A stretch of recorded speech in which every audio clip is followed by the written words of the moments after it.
আছেন, কিছু একটা পাবেন।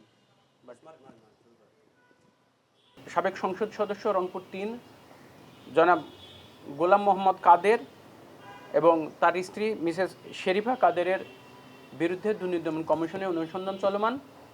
অনুসন্ধানকালে অনুসন্ধানকারী কর্মকর্তা জনাব গোলাম মোহাম্মদ কাদেরের জ্ঞাত আয়ের সাথে অসঙ্গতিপূর্ণ সম্পদ পেয়েছেন 48,78,000 টাকা এবং তার স্ত্রীর 26,43,000 টাকার কিছু বেশি।